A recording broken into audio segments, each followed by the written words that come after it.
warahmatullahi wabarakatuh. Halo semuanya, kembali lagi dengan saya Husnia. Kali ini saya akan membahas tentang telekomunikasi, internet, dan teknologi nirkaba. Di sini saya akan membahas 5 pembahasan, diantaranya ada telekomunikasi dan jaringan di dunia bisnis saat ini, yang kedua jaringan komputer, yang ketiga jaringan komunikasi, yang keempat internet global, dan yang terakhir revolusi wireless atau nirkaba. Selamat menyaksikan, semoga bermanfaat ya teman-teman. Bye. Perusahaan di masa lalu menggunakan dua jenis jaringan yang berbeda. Secara mendasar, diantaranya ada jaringan telepon dan jaringan komputer. Secara historis, jaringan telepon menangani komunikasi suara dan jaringan komputer menangani lalu lintas data. Tetapi, berkat diregulasi telekomunikasi dan inovasi teknologi informasi, telepon dan jaringan komputer terkonvergensi menjadi satu jaringan digital dengan menggunakan standar dan peralatan berbasis internet bersama. Jaringan komputer juga telah diperluas untuk mencakup telepon internet dan layanan video terbatas. Dengan ini, baik jaringan komunikasi suara dan data juga menjadi lebih kuat, lebih cepat, lebih portable, dan tentunya lebih mahal. Selanjutnya, ada jaringan komputer. Nah, jaringan komputer ini berperan dalam menangani lalu lintas data. Secara sederhana, jaringan komputer adalah jaringan yang terdiri atas dua atau lebih komputer yang saling terhubung. Komponen komputer jaringan yang sederhana yang bertindak sebagai titik koneksi antar komputer ada dua, yakni hub dan switch. Hub dan switch memiliki fungsi yang sama, yaitu mengirim paket data ke semua perangkat yang terhubung. Namun, switch jauh lebih cerdas karena ia menyaring dan meneruskan data ke tujuan yang telah ditentukan. Komponen selanjutnya ada NOS. Semua fasilitas yang memanfaatkan web pasti memerlukan Net Operating System atau NOS, yaitu sistem yang mengarahkan dan mengelola komunikasi pada jaringan dan mengkoordinasi sumber daya jaringan. Komponen lainnya, yaitu router, merupakan prosesor komunikasi yang digunakan untuk merutekan paket data melalui jaringan yang berbeda, memastikan bahwa data dikirim sampai ke alamat yang benar. Selanjutnya ada jaringan komunikasi yang terdiri dari sinyal digital dan sinyal analog. Sinyal digital adalah diskrit, bentuk gelombangnya biner, bukan bentuk gelombang kontinu. Sinyal digital mengkomunikasikan informasi sebagai rangkaian dari dua keadaan diskrit. Komputer menggunakan sinyal digital dan memerlukan modem untuk mengubah sinyal digital menjadi sinyal analog yang dapat dikirim melalui saluran telepon, saluran kabel, atau media nirkabel yang menggunakan sinyal analog. Sedangkan sinyal analog diwakili oleh bentuk gelombang kontinu yang melewati media komunikasi dan telah digunakan untuk komunikasi suara. Perangkat analog yang paling umum adalah headset telepon, speaker komputer, atau earphone di iPod, yang semuanya menciptakan bentuk gelombang analog yang dapat didengar oleh telinga. Selanjutnya ada jenis-jenis jaringan, yang terbagi menjadi dua, ada jaringan area lokal dan jaringan area luas dan metropolitan.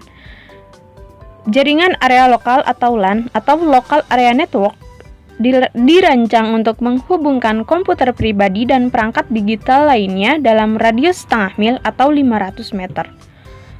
LAN biasanya menghubungkan beberapa komputer di kantor kecil, seluruh komputer dalam satu gedung, atau semua komputer di beberapa bangunan yang berdekatan. Selanjutnya ada jaringan area luas dan metropolitan. Jaringan area luas atau Wide Area Network atau WAN menjangkau luas geografis, seluruh kawasan, negara, benua, atau seluruh dunia. WAN yang paling universal dan canggih adalah internet. Sedangkan jaringan area metropolitan atau Metropolitan Area Network atau MAN mencakup area kota dan pinggiran kota utama. Selanjutnya ada internet global.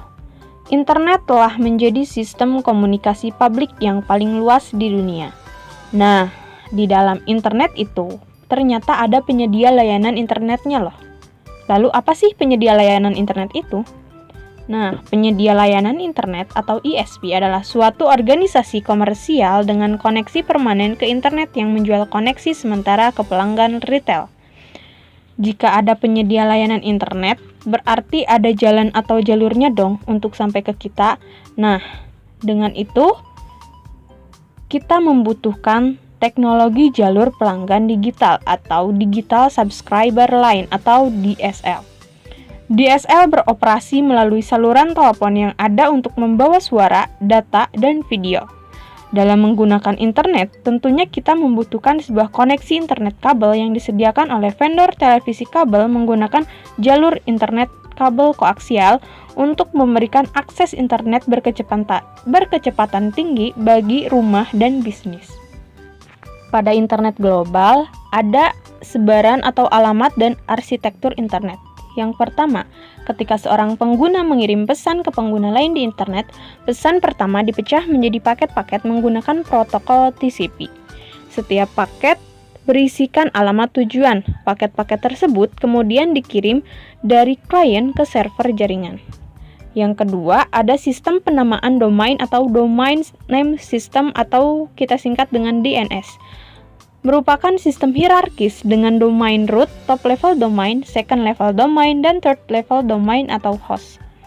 Top level domain adalah tingkatan level domain teratas atau biasa disebut dengan domain TLD. Top level domain ini memiliki pengguna terbesar dibandingkan tingkat level lainnya.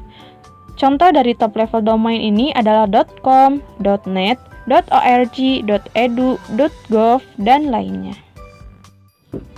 Pada internet global juga terdapat layanan internet dan alat komunikasi. Yang pertama, ada layanan internet. Layanan ini meliputi surel, obrolan atau chatting, dan pesan instan, telnet, file transfer protokol atau FTP, dan web.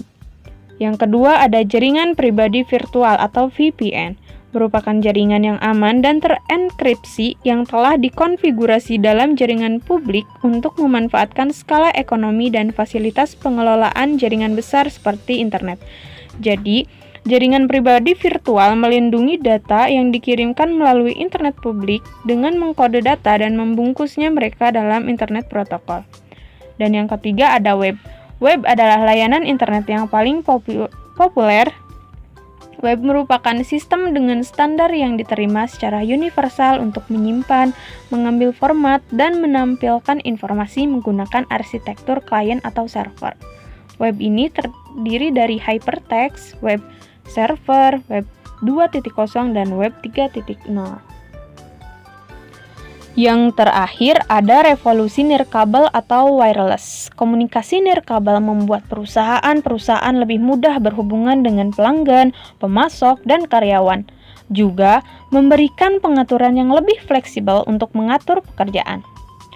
Yang pertama dari revolusi nirkabel ada sistem seluler. Layanan seluler digital menggunakan beberapa standar yang saling bersaing dan tidak kompatibel.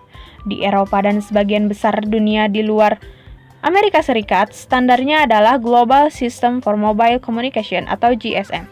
Kekuatan GSM adalah kemampuan roaming internasionalnya, sementara standar utama yang digunakan oleh Amerika Serikat sendiri adalah Code Division Multiple Access atau CDMA. CDMA melakukan transmisi melalui beberapa frekuensi, menduduki seluruh spektrum, dan memberikan frekuensi yang acak dari waktu ke waktu kepada para penggunanya. Yang kedua dari revolusi nirkabel atau wireless ada jaringan komputer wireless dan akses internet. Di antaranya ada Bluetooth.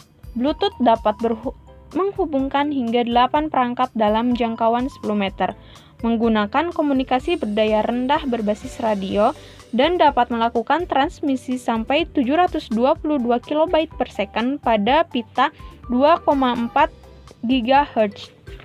Yang kedua ada Wi-Fi dan akses internet nirkabel. Perusahaan besar maupun bisnis kecil pastinya pernah menggunakan jaringan Wi-Fi untuk menyediakan LAN dan akses internet nirkabel berbiaya rendah. Sementara itu, hotspot atau akses internet nirkabel pada umumnya terdiri atas satu atau beberapa titik akses yang suka ditempelkan di titik-titik yang strategis. Yang ketiga ada WiMAX. WiMAX memiliki jangkauan akses nirkabel sejauh 31 mil dan kecepatan transmisi hingga 75 MB per second. Yang ketiga dari revolusi nirkabel ada RFID. RFID atau Radio Frequency Identification adalah sebuah metode identifikasi dengan menggunakan sarana yang disebut label RFID agar transponder untuk menyimpan atau mengambil data jarak jauh. Label RFID adalah sebuah benda yang bisa dipasang dan dimasukkan ke dalam sebuah produk, hewan, atau bahkan pun manusia dengan tujuan untuk identifikasi menggunakan gelombang radio. Label RFID juga banyak digunakan oleh industri. Selanjutnya yang terakhir dari revolusi nirkabel ada WSN atau jaringan sensor nirkabel. Jaringan sensor nirkabel adalah jaringan perangkat nirkabel yang saling terhubung yang disematkan ke lingkungan fisik untuk memberikan pengukuran banyak poin di atas ruang-ruang besar. Perangkat ini memiliki sensor pemrosesan, penyimpanan, dan frekuensi radio terintegrasi dan antena. Mereka terhubung ke jaringan yang saling terkait yang mengarahkan data yang mereka dapatkan ke komputer untuk dianalisis. Sekian yang dapat saya sampaikan. Mohon maaf apabila banyak kesalahan dalam pengucapan. Terima kasih yang sudah menonton sampai akhir ini. Jangan lupa like, komen, dan subscribe ya teman-teman. Semoga apa yang saya sampaikan ini bisa bermanfaat bagi kalian dan khususnya bagi saya. Sekali lagi terima kasih dan see you next video ya teman-teman. Bye-bye.